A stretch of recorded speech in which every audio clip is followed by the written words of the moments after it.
भगवान नारायण ने उसको वचन दिया था कि मेरे जैसा पुत्र ही तेरे, जिसके घर में संपदा की कमी होती है, जिसके घर में कर्जा बढ़ जाता है, जिसके घर में संपदा की कमी होती है, जिसके घर में कर्जा बढ़ जाता है, लक्ष्मी नहीं आती, बहुत टेंशन की जिंदगी जीता है मनुष्य, व्यापार चल नहीं रहा, बहुत तकलीफ का जीवन चल रहा होता है, तो आज भी नियम है महाराज, आज भी नियम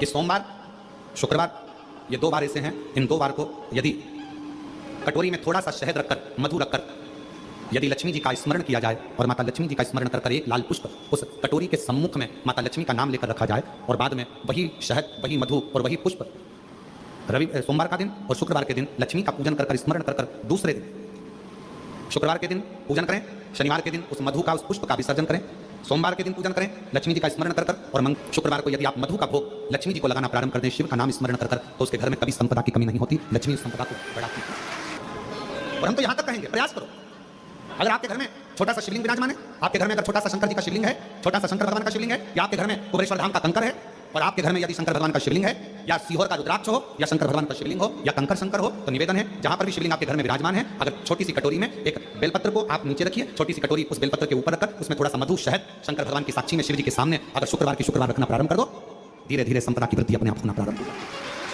मधु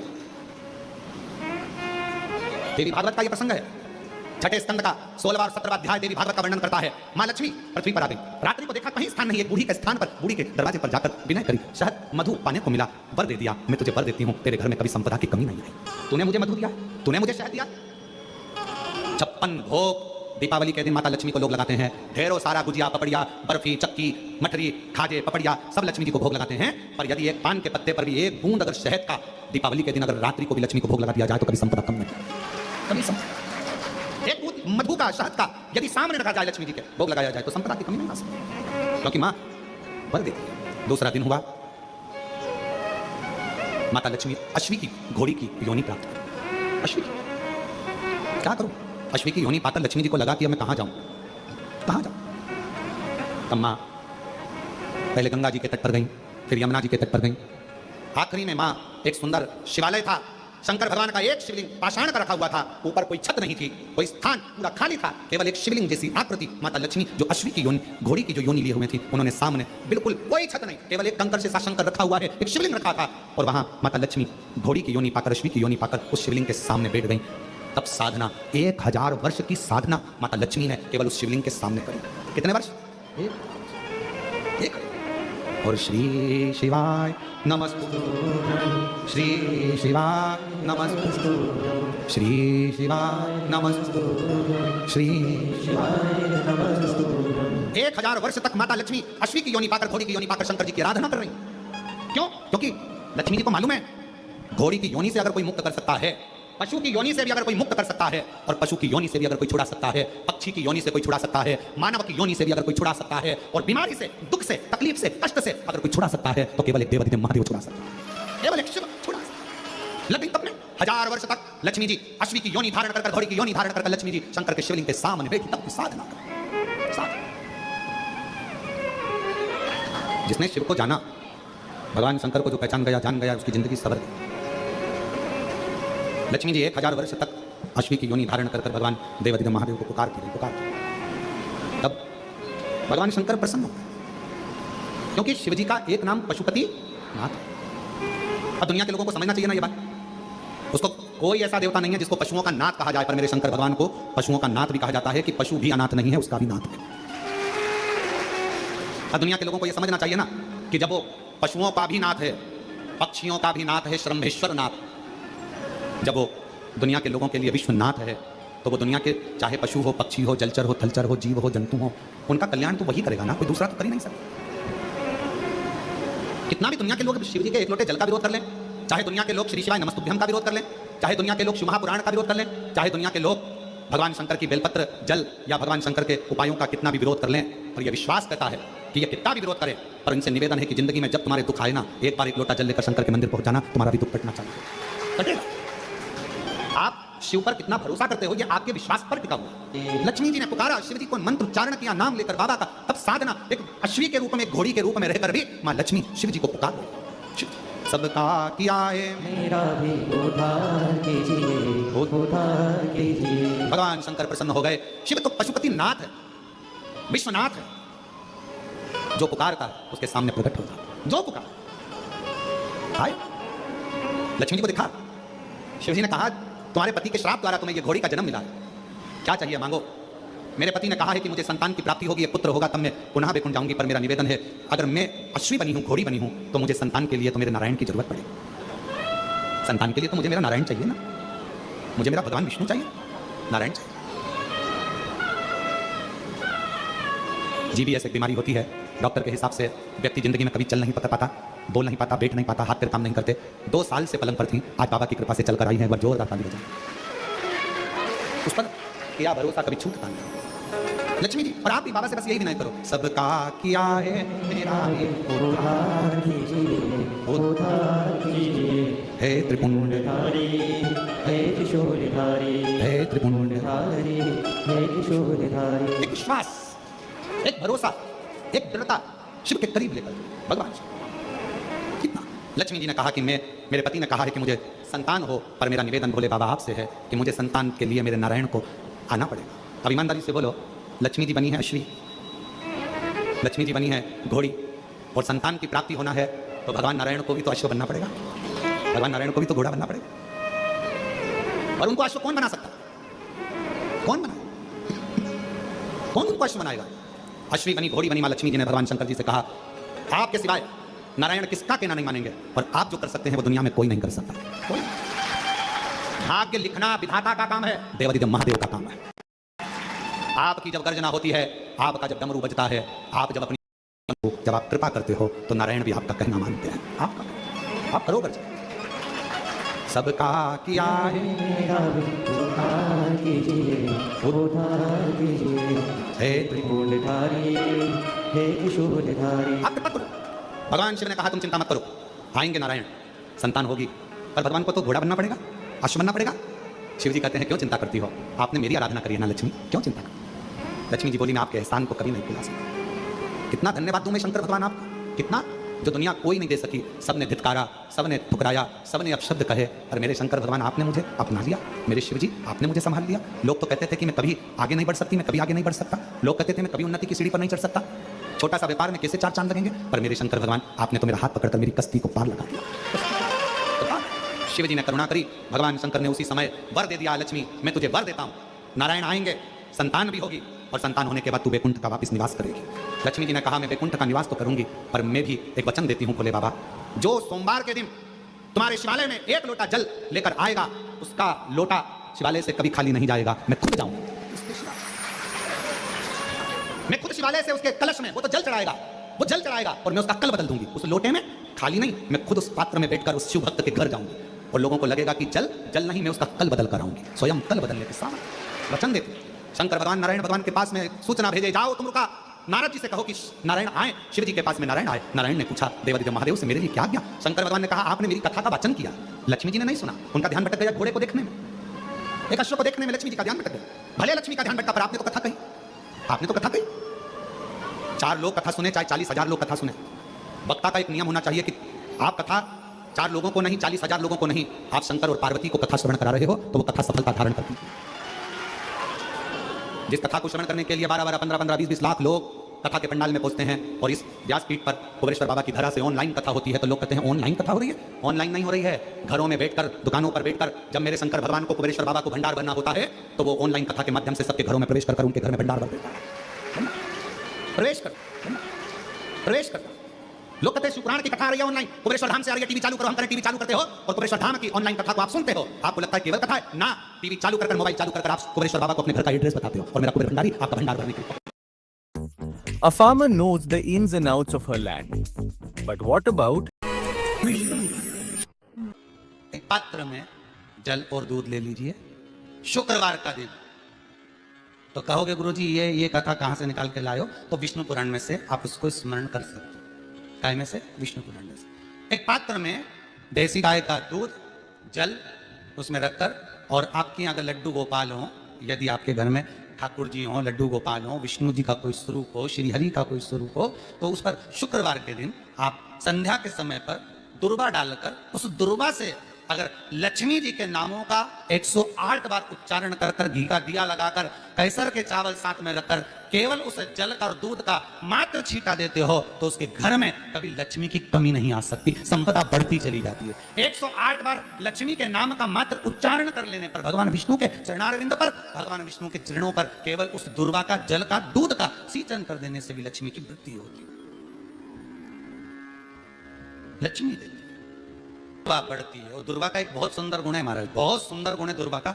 जहां पर उसके भीतर गांठ आती है ना, वहां से दो रास्ते बना देती है। बोले बनाती कि नहीं बनाती? तभी दुर्वा देखी होगी आपने, जहां गांठ आई वहां दो रास्ते बनाएगी, फिर गांठ आई फिर दो रास्ते बनाएगी, फिर गांठ आई फिर दो रास्ते बनाएगी। दुर्वा का क्रम ऐसा है कि हम भगवान को दुर्वा क्यों देते हैं, उसका कारण यह है कि मान लो हे परमात्मा, हे शंभु, हे गणेश, हे प्रभु नारायण, अगर मान लो मेरा एक रास्ता चलते चलते गांठ पड़ जाए, एक रास्ता मेरा बंद हो जाए, तो वहां से मेरे दूसरे रास्ते खोल देना। इसलिए दुर्वा भगवान को समर्पित करी जाती है। दुर्वा को समर्पित करने का क्रम ही यही है कि मेरे मार्ग खुल जाए, मेरी राह खुल जाए, मेरा मार्ग चारों तरफ खुलता चले। दुर्वा नीचे की ओर चलते चलते मार्ग खोलती चली जाती है।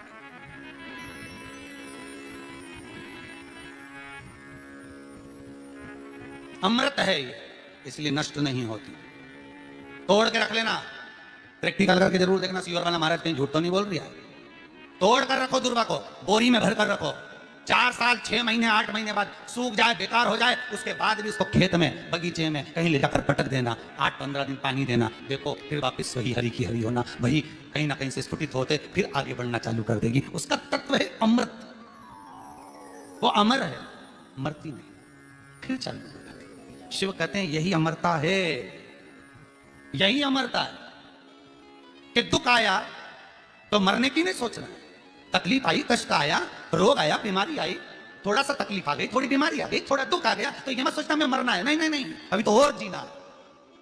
तो किस लिए जीना है? कोई कहेगा इसको कहीं आसक्तियां होंगी, घर की, परिवार की, कुटुंब की, कबीले की, इसलिए जीना चाहती है, इसलिए जीना चाहता नहीं। आसक्ति एक रखना कि मैं जीना इसलिए चाहता हूं, मैं और जीना चाहती हूं, इसलिए चाहती हूं कि अब मैं भगवान का भजन करना चाहती हूं। अभी तक मैंने परिवार, कुटुंब, कबीले, संसार के लिए करा, अब जितनी जिंदगी दी उस मालिक ने, अब मैं उसका भजन करूं। दुर्वा भगवान विष्णु को चढ़े, दुर्वा गणेश जी को चढ़े, दुर्वा शिव जी को चढ़े, दुर्वा ब्रह्मा को चढ़े, दुर्वा इंद्र को चढ़े, दुर्वा पितरों को चढ़े। कितना सुंदर कहा है, जिसके घर में पितृदोष प्रबल होता है, बहुत प्रबल पितृदोष है, तो उसके घर के जहां पानी का मटका रखा था, पितृदोष मालूम है ना? पितृदोष का लक्षण क्या होता है? 1 रुपए कमाओ, 1.25 रुपए खर्च हो, समझ लेना पितृदोष है। रात्रि को सो गए तुम, बड़े चक नींद आ गई तुमको, बहुत प्रेम से सो गए, सोने के 1.5 घंटे या 2 घंटे बाद तुम्हारी नींद खुल जाए और कम से कम आधे घंटे तक तुमको भूख लग रही हो, समझ लेना पितृदोष है। सोकर उठने के बाद में जैसे ही 1-2 घंटे की नींद हो गई और अचानक नींद खुल गई और तुम्हें भूख लग रही है, भूख लग रही है, प्यास लग रही है बहुत तेज, अभी सोए हो 1.5 घंटा ही हुआ, 2 घंटे, भूख लगने लगी, बहुत तेज भूख लग रही है, समझ लेना पितृदोष। पितृ भूखे हैं, भोजन की याचना कर रहे हैं, भोजन की याचना। सोने के बाद तत्काल नींद खुले 2 घंटे के बाद भूख लगे, उसका भी एक समय बताया है महाराज ब्रह्मवर्ता पुराण के अंतर्गत कि रात्रि को सोने के बाद में 1 घंटे की नींद हो जाए और उसके बाद में 2 घंटे के अंदर वापस नींद खुल जाए और भूख लगने लगे तो समझ लो पितृ भूखे हैं, भोजन मांग रहे, अन्न मांग रहे, पितृदोष है। पितृदोष का कुछ कुछ वर्णन किया गया है। घर में एक पात्र के चक्कर में, एक बेडशीट के चक्कर में, एक सामान के चक्कर में विवाद हो रहा है तो समझ लो पितृदोष है। 1 रुपया कमाया, 1.25 खर्च हो रहा है, पितृदोष है। घर में एक बीमार, दूसरा फिर बीमार हो गया, तीसरा फिर बीमार हो गया, एक ठीक हुआ, एक बीमार हुआ, पितृदोष है। पितृदोष का भाव, तो उसके लिए करना क्या है? शिव महापुराण की कथा कहती है, सुंदर गणेश जी का चरित्र वर्णन करता है, स्कंद पुराण कहती है, विष्णु पुराण कहती है कि दुर्वा 21 दुर्वा की गांठ बनाकर, 7 गांठ 21 दुर्वा की बनाकर, जो अपने पितरों का मटका, मटका मतलब परिंदा, हंडा, जो भी पानी का भरते हो, उसके नजदीक में मात्र एक कटोरी में चावल रखकर उसमें अगर दुर्वा रख देता है तो मात्र 5 या 7 दिन में पितृदोष समाप्त होना प्रारंभ हो जाता है। उसके घर में लक्ष्मी की वृद्धि होने लगती है, सुख शांति अपने आप आने लगती है, उसका क्लेश समाप्त हो जाता है। दुर्वा में वो गुण है जो पितृ भी उसका भाग अमृत तत्व प्राप्त करना चाहते, अमृत देना चाहते। और सरल भाषा में समझिए, जिसकी फैक्ट्री नहीं चल रही हो, फैक्ट्री में बार बार कुछ तकलीफ आ रही हो, गाड़ियां नहीं चल रही हो, 4 व्हीलर गाड़ियां ले रखी है, कभी ट्रक गड़बड़ हो रहा है, कभी ट्रक में ये हो रहा है, कभी गाड़ी में ये हो रहा है, कभी बस में ये हो रहा है, बस एक काम करना है, दुर्वा का थोड़ा सा भाग लेकर पानी के लोटे में उसको डालकर 5 अक्षत के दाने उसको पटक कर उस गाड़ी के अंदर उस कलश को रख दो, बस आधे घंटे के लिए, और उस पानी को चक्के के चारों तरफ डालते डालते जाइए दुर्वा के साथ, तकलीफ नहीं देगा। फैक्ट्री का भी यही प्रमाण है। दुर्वा में वो अमृत तत्व छुपा है जिसका सुख आनंद दे जाता है। आनंद शिव पुराण कह रही है महाराज। दुर्वा का एक नाम और है, उसका नाम है अमृत जन्मा। क्या नाम है? अमृत जन्मा। दुर्वा का एक नाम और है। मारवाड़ी लोग इसको ध्रुव भी बोलते हैं, ध्रुव बोलते हैं। दुर्वा का वो सुख, शंकर भगवान गौ माता दूध की धार लगाती है, इसलिए दुर्वा का दूध से बड़ा मिलन है, बड़ा आनंद है, बड़ा सुख है। कोई भी ग्रह अनुकूल नहीं है, सब बेकार चल रहे हो, सब प्रतिकूल चल रहे हो, दूध के पात्र में दुर्वा डाल लो, पीपल के वृक्ष के नीचे चढ़ा कर आओ, राहु केतु शुक्र शनि जो भी गड़बड़ है सब सुधरना चालू हो जाए। दुर्वा का वो सुख।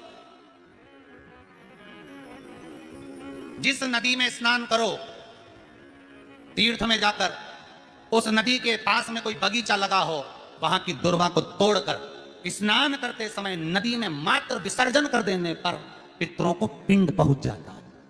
मात्र उस दुर्वा का विसर्जन कर देने पर पितरों को पिंड का भाग मिल जाता है। अभी ना तो तुम्हारे पास में आटा है, ना तुम्हारे पास में चावल है, ना तुम्हारे पास में पिंड है, ना कोई तुम्हें संकल्प छुड़ा रहा है, ना कोई तुम्हारे पास में वस्तु है, उसके बाद भी पितरों को भाग मिल रहा है। काय से? केवल एक दुर्वा के तत्व से। स्नान करने से पहले पवित्र नदी में, गंगा यमुना नर्मदा सरयू आदि किसी पवित्र नदी में आप स्नान कर रहे हो, वहां के बगीचे में घूमकर आप जाते तो पैदल ही नहाने जाते हो, तो घाट के आसपास में कोई बगीचा, वहां की दुर्वा तोड़ ली, एक दुर्वा नहाने से पहले अपने पूर्वजों पितरों के नाम से नदी में छोड़ दी।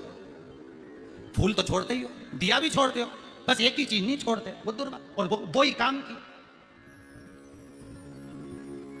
वही काम की। तुमको छोड़ो ना छोड़ो, एक दुर्वा का छोड़ दिया, वो पितरों के लिए सुख प्रदान करने। शिव पुराण कह रही है महाराज। देवताओं को अमृत कितनी बार मिला?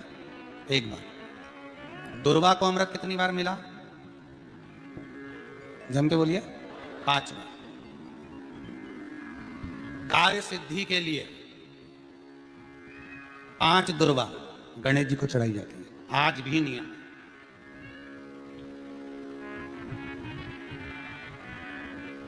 कभी आपको मौका मिला हो और आपने रावण संहिता पढ़ी हो। कौन सी संहिता? रावण संहिता। क्योंकि रावण शिव का उपासक था, भजन करने वाला था। शिव तांडव स्तोत्र आज भी लोग रावण का एक आनंद में पढ़ते। तो शिव का उपासक है रावण, शंकर का उपासक। विद्वान भी था, ज्ञानवान भी। वो तो देवता के हाथ से मरना था उसको, इसलिए उसने मांगा ही यही था, जो मांगा वो मिला। तो रावण संहिता अगर किसी ने पढ़ी हो तो उसको मालूम होगा, रावण संहिता में 4 तरह के तिलक का महत्व बताया। कितने तिलक? 4। उन 4 तिलक में सर्वश्रेष्ठ तिलक रावण बताता है। एक तिलक सर्वश्रेष्ठ है, वो है दुर्वा। जो दुर्वा होती है, उस दुर्वा को जलाकर उसकी भस्म तैयार कर कर उसमें गाय का श्वेत गाय, कौन सी गाय? सफेद। उस गाय के शरीर पर कोई दाग ना, उसके शरीर पर पूर्ण तरह से श्वेत हो, ना लाल उसमें कोई धब्बा हो, ना काला धब्बा हो, ना कोई कलर हो, बस केवल श्वेत। रावण संहिता में 4 तरह के तिलक का प्रमाण दिया। तो एक तिलक रावण संहिता में वर्णन आया, एक तिलक का जो व्याख्यान वर्णन किया गया, उसमें दुर्वा को जलाकर राख कर कर भस्म बनाकर उसमें गाय का घी, देसी गाय का घी मिलाकर और उसका बिंदी, उसका तिलक मस्तक पर लगाकर या नैनों में सुरमा लगाकर जो व्यक्ति जिस किसी से मिले वो उसका हो जाता है। उस दुर्वा में इतना प्रबलता आ जाती है, अमृत तत्व जुड़ा हुआ है दुर्वा की। रावण संहिता में 4 तिलक बताएं, उसमें से सबसे 4 तिलक में अलग अलग, एक बेलपत्री की जड़ का तिलक है, एक आंकड़े की जड़ का तिलक है। रावण संहिता में 4 तिलकों का वर्णन है, उसमें मुख्य है सबसे ज्यादा। हम तो कहेंगे, अगर मान लो वैसे तो नौकरी करने जाओ, सर्विस करने जाओ तो आंख में काजल लगा कर जा नहीं सकते, नहीं तो लोग ही कह देंगे कहाँ से आया है। मालूम पड़े तुम नौकरी के लिए इंटरव्यू देने जाओ और आंखों में काजल लगा के चले जाओ, तो फिर भी एक प्रयास करना, फिर भी एक प्रयास करना। उस दुर्वा का जो काजल बनाओ, मूछे हो, दाढ़ी हो, कहीं कहीं पर भी उसकी एक बिंदी लगाकर चले जाओ, वो असर करेगी और आपको वो जॉब मिल ही जाएगा, ये पक्का है। उसमें आकर्षण होता है। दुर्वा आकर्षण का केंद्र करती है। आपको कभी आपके नयनों में दर्द हो रहा हो, जलन हो रही हो, तो आप दुर्वा हरी भरी दुर्वा हो, वहां थोड़ी देर चलने का प्रयास करिएगा, आपके नेत्रों का विकार समाप्त हो जाएगा। दुर्वा में वो सुख है, वो अमृत छुपा हुआ है। और एक बार का अमृत नहीं, 5 बार का अमृत दुर्वा के।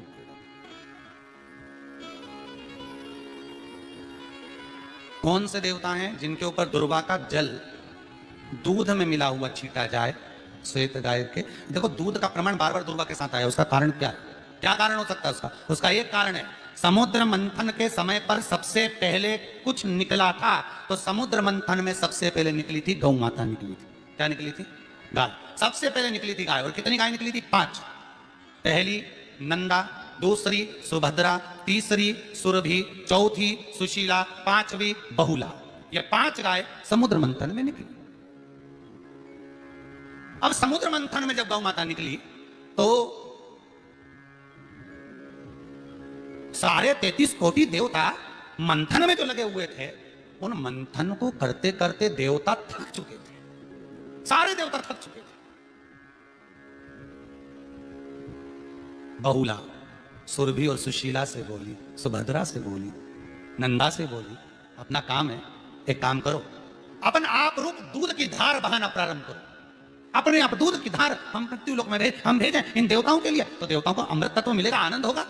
और गौ माता ने ऊपर खड़े होकर जो दूध बहाना प्रारंभ करा, वो देवताओं के मुख में आधा तो गया और आधा दूध समुद्र पर जब गिरा, और जो मंथन चल रहा था, उस मंथन के चलते कभी दूध का दही का मंथन करना तो क्या निकल कर आएगा? मक्खन आ जाएगा। वो मक्खन तेरता हुआ समुद्र की लहर से दुर्वा पर जा पड़ा। इसलिए आज भी दुर्वा के साथ में गौ माता के दूध का बड़ा प्रमाण है। वो भी देसी गाय, जर्सी नहीं, विदेशी नहीं, देसी गाय।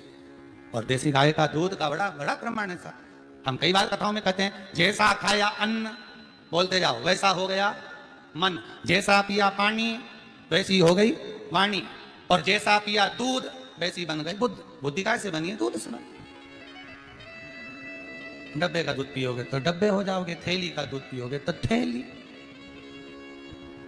बोतल का दूध पियोगे तो बोतल। दूध का बड़ा असर।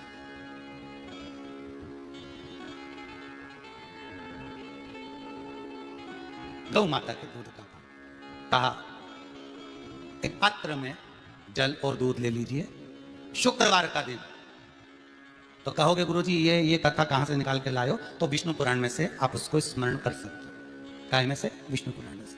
एक पात्र में देसी गाय का दूध, जल उसमें रखकर, और आपके अगर लड्डू गोपाल हो, यदि आपके घर में ठाकुर जी हो, लड्डू गोपाल हो, विष्णु जी का कोई स्वरूप हो, श्री हरि का कोई स्वरूप हो, तो उस पर शुक्रवार के दिन आप संध्या के समय पर दुर्वा डालकर, उस दुर्वा से अगर लक्ष्मी जी के नामों का 108 बार उच्चारण कर कर, घी का दिया लगाकर, कैसर के चावल साथ में रखकर, केवल उस जल का और दूध का मात्र छींटा देते हो, तो उसके घर में कभी लक्ष्मी की कमी नहीं आ सकती, संपदा बढ़ती चली जाती है। 108 बार लक्ष्मी के नाम का मात्र उच्चारण कर लेने पर, भगवान विष्णु के चरणारविंद पर, भगवान विष्णु के चरणों पर केवल उस दुर्वा का जल का दूध का सिंचन कर देने से भी लक्ष्मी की वृद्धि होती है।